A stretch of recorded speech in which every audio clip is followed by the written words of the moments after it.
Bonjour, je suis Sophia Camacho-Freitas. Je fais partie du projet Trocol et je suis en deuxième année de DUT GEA. Donc après mon bac ES, j'étais en train de chercher justement ce que j'allais faire après. Et on m'a beaucoup conseillé le DUT GEA, on m'a dit que c'était une filière qui pouvait me correspondre. Donc j'ai fait des recherches un peu sur internet et puis j'ai vu qu'effectivement les matières qui étaient enseignées, ça pouvait être très utile dans la vie professionnelle comme dans la vie de tous les jours. Donc bah voilà, j'ai intégré le DUT GEA. Durant la deuxième année, on doit choisir une option. Donc moi j'ai choisi l'option GRH parce que je me suis dit que c'était peut-être celle qui pouvait me plaire le plus parce que j'aime bien le relationnel, j'aime bien la gestion. Et en plus j'avais fait mon stage à Tupperware, donc à la base j'étais au service logistique. Mais j'ai pu découvrir plusieurs autres services, notamment celui des achats et celui des ressources humaines. Donc celui qui m'a le plus plu, c'est celui des ressources humaines parce que on me laissait lire des documents relatifs à tout ce que je faisais. Par exemple, on m'a fait lire des synthèses d'entretien professionnel et on m'a laissé lire un document dessus pour que je sache de quoi il s'agit exactement. J'ai aidé la chargée des intérimaires à trier les dossiers parce qu'elle était nouvelle dans l'entreprise. Donc ça m'a permis aussi de voir un peu comment s'organiser les fichiers, etc.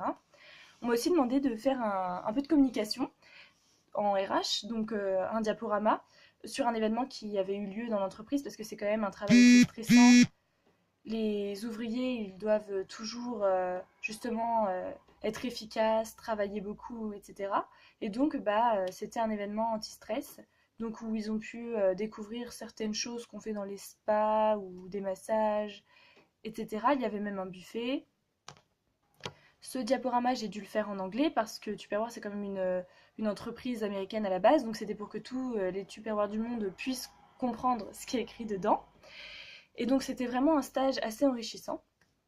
Donc en ce qui concerne le stage de deuxième année, j'ai décidé de le faire dans une agence d'intérim, donc je vais le faire à Sepley à Hauts-de-Lyon. Donc ça traite du secteur tertiaire principalement.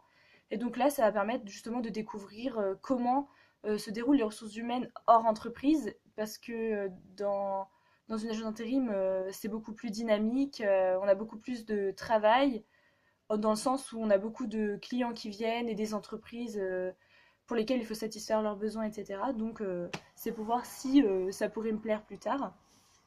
En ce qui concerne ce que je veux faire après le DUT GEA, donc j'ai pensé à faire une licence professionnelle, toujours dans les ressources humaines. Et donc je pense la faire à celle de l'IUT de Tours encore, même si c'est plus ancré formation. Eh bien, ça nous permet quand même de travailler dans le recrutement plus tard, donc pourquoi pas. Et donc je souhaite faire ça en alternance pour que ça puisse me professionnaliser en même temps que je continue mes études. Donc je pense que c'est quand même assez intéressant et une très bonne opportunité. Et comme ça, au moment où on arrête les études, eh bien, je pense qu'on a un peu plus de chances d'être sélectionné si on fait un parcours de cette façon. Maintenant, si je devais donner un conseil aux futurs étudiants de DUT GEA, c'est que oui, c'est un DUT assez conséquent, il y a beaucoup de matières, il y a beaucoup de travail à fournir, mais c'est quand même quelque chose de très enrichissant. C'est une très bonne opportunité de travailler là parce qu'on apprend quand même beaucoup de choses, on ressort avec beaucoup de connaissances. Et donc, le mieux, ce serait de travailler un peu chaque jour, même si on se dit on a le temps, c'est pas grave. C'est mieux de toujours travailler un peu chaque jour que tout faire au dernier moment parce qu'on peut vite se retrouver perdu et on aurait besoin de crier à l'aide parce qu'on n'y arriverait plus.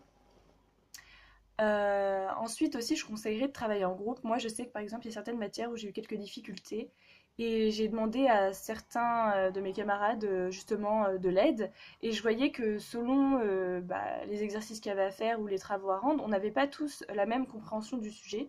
Donc ça nous a permis d'échanger tous nos idées, nos ressentis, ce qu'on comprenait, et ça nous a permis aussi de progresser parce que moi je sais que par exemple en première année en comptabilité je n'étais pas très très douée, mais le fait de demander de l'aide, ça m'a permis d'être un peu, un peu moins nulle que je l'étais à la base.